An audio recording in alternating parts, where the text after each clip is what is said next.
And welcome back. We are closely watching election results coming out of Wisconsin at this hour, where the Democratic primary for governor remains a very tight race. And this after a delay. Milwaukee has already reported nearly 25,000 votes, which was the largest batch of votes that was still outstanding. And so far, Milwaukee County Executive David Crowley winning about 39% of the votes, netting about 1,200 votes over State Assembly member Francesca Hong. You see that's with about 98% of the votes counted. Let's get more perspective now and head over to Stephen Olikar. He's a former U.S. Senate candidate in Wisconsin. He's also a senior fellow for political reform at the USC Schwarzenegger Institute, as well as the founding CEO of Bridge Entertainment Labs. Welcome back. Good to see you again. Thanks for having me, Polo. Great to see you. Of course. Stephen, we know it's a very long night here. What do you make as a former Democratic candidate in the state of Wisconsin?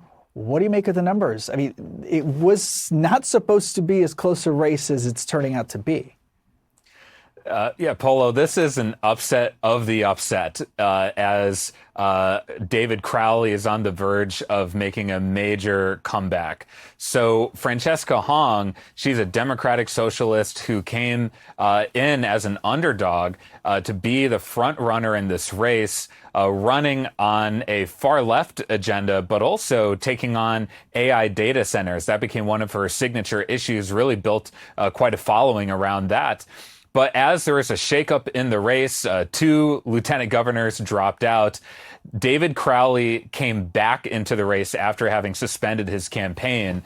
And the governor of Wisconsin, Tony Evers, took a massive political swing in not only endorsing Crowley, but campaigning with him. And they were on a massive barnstorming across the state over the last week and a half. And tonight we stand at a point where David Crowley is likely on the verge of making history and will have massive implications, not just for this fall, but also for 2028. So if David Crowley does in fact advance to the primary, Stephen, just curious if you can give us a preview of what that matchup would look like. I mean, what would make him, as we heard just a few minutes ago from some of our other political experts, what would make him more of an ideal scenario for Wisconsin Democrats versus Hong? Well, instead of having a race that was about cultural issues like canceling Thanksgiving and abolishing prisons that I think would startle a number of voters in the middle who come out to vote in the general election but may not vote in primaries, the entire structure of the race has now changed, likely, if Crowley pulls off this win, where it now focuses on economic issues and affordability because President Trump is underwater on economic issues. His Iran war is extremely unpopular.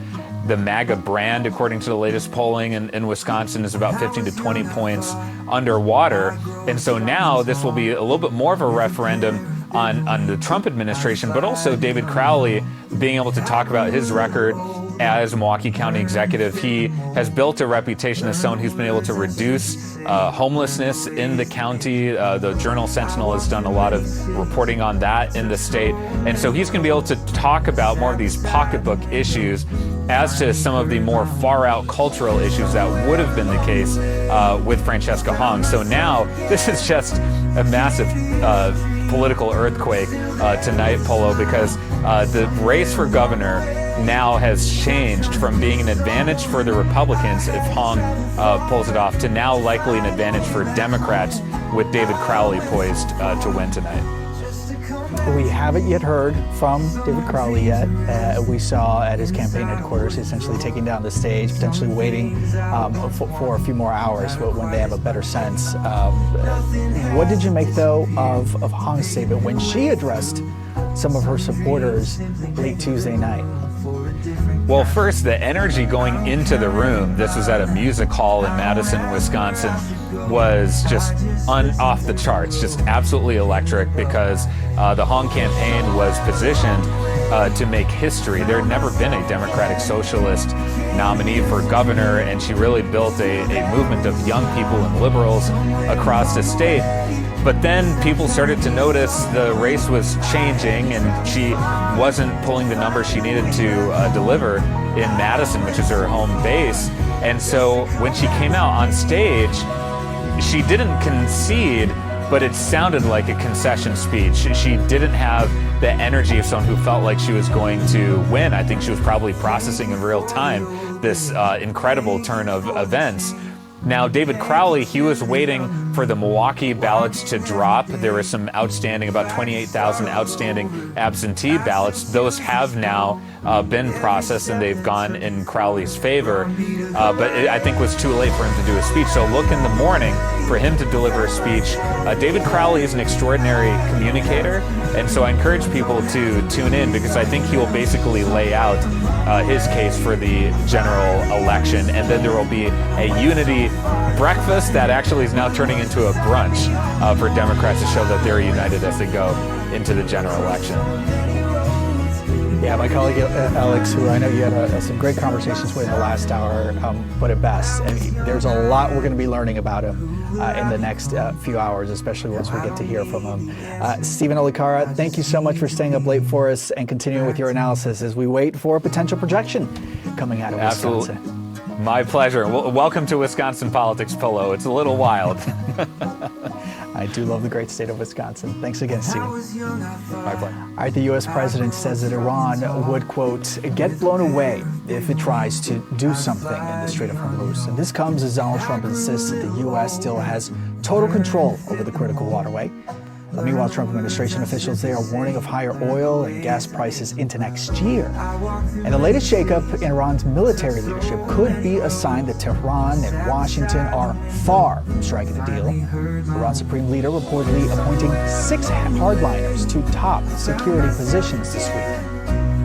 And we're learning new details about the covert operation to get President Donald Trump on a secret flight out of Turkey. With the New York Times now reporting that the U.S. had identified a threat of an Iranian assassination plot, which included a surface-to-air missile targeting Air Force One. And President Trump spoke about that secret plane swap on Tuesday night. Here's what he said on the tarmac. It's only up to Secret Service. I just follow what they'd like to do. So I go by Secret Service and the military. They wanted me to go on a different flight, a different plane, equal safety, but they wanted me to do it, so I do it. I do what they say. Well, I don't know. I think actually the plane that I flew on was at greater risk. I think it was at greater risk because that would be the plane I think that they would be more likely to go for. I don't worry about anything, to be honest. Whatever it is, you know my attitude, whatever. So how did this covert switch play out? Well, U.S. official tells CNN that after boarding Air Force One in front of the cameras that day, last month, President Trump secretly exited the aircraft via a catering truck and then rushed in into a smaller military plane for that first leg of the return home. You can see reporters at the rear of that aircraft boarding, not knowing that the president had been moved and unknowingly flying on a decoy plane. CNN's Kevin Liptak has more on what we know about this ruse and how it was pulled off. At 7:54 p.m., preparations get underway at the Ankara airport to execute the subterfuge. You can see in this video, airport catering trucks begin getting into position at the side of the blue and white Legacy Air Force One that Trump said he was using to return to Washington. At 8:24 p.m., Trump's motorcade arrives to the tarmac. As it speeds towards Air Force One, another smaller plane, a C-32A, is parked nearby. This shot is the best vantage of how the two planes are positioned on the tarmac. As the motorcade rounds the corner, you can see the two catering trucks at the side of the jumbo jet lifted up on hydraulics to doors on the right side of the plane. A few minutes later, Trump climbs the staircase and waves before entering his cabin. You can see the catering truck right there beneath the fuselage. At the back of the plane, reporters and staff line up to get on board. Once they're in their seats, the Secret Service tells them to keep their window shades down. Agents even come to the cabin, which faces out toward the smaller C-32A, to make sure all the shades are lowered. And this is when the shell game begins. A U.S. official says Trump was whisked off the plane and into a waiting catering truck. At 8:28 p.m., You can see a man in a suit climbing into the truck's cab. The container is lowered and the truck pulls out a minute later. The truck drives away from the bigger plane across the tarmac and pulls up to the C-32A. By zooming in, you can see it right there behind the engines. A person in a suit steps out of the cab, walks to the stairs, and gets on board. The bigger plane, now without the president on board, takes off at 8:44 p.m., passing right past the smaller plane with Trump inside. The smaller plane taxis away a minute later. As for the third plane, the Boeing 747 donated by Qatar, which Trump has been using in the U.S. and actually flew to Turkey on, it departed a few hours earlier, which can be seen here with the other two planes. Trump claimed at the time he wanted to show it off to troops in England. Flight tracking data shows that former Qatari jet landed at Mildenhall Air Force Base in the United Kingdom at 6:26 p.m. local time. It bore the call sign SAM-33, short for Special Air Mission. 40 minutes later, the legacy Air Force One plane, the blue and white one, appears on radar near Istanbul with no call sign. Tracking data shows that as it flies over Romania, the plane begins using the call sign AF-1 for Air Force One, though the president was not on board. It lands at Mildenhall at around 10:29 p.m. local time. The smaller plane, the one Trump is actually on, doesn't show up on publicly available flight trackers, but video from YouTube shows it landing at Mildenhall at around the same time as the bigger plane. We don't know exactly how Trump moved from the smaller plane to the bigger one, but it took about 20 minutes for reporters to get off the plane once it had touched down, plenty of time for President Trump to sneak back on board. By 10:56 p.m., Trump can be seen descending the stairs of the legacy Air Force One, this time in view of the cameras. He walked across the tarmac slowly back to the Qatar jet for the flight home to Washington. On the way home, he was asked about some of the unusual security precautions.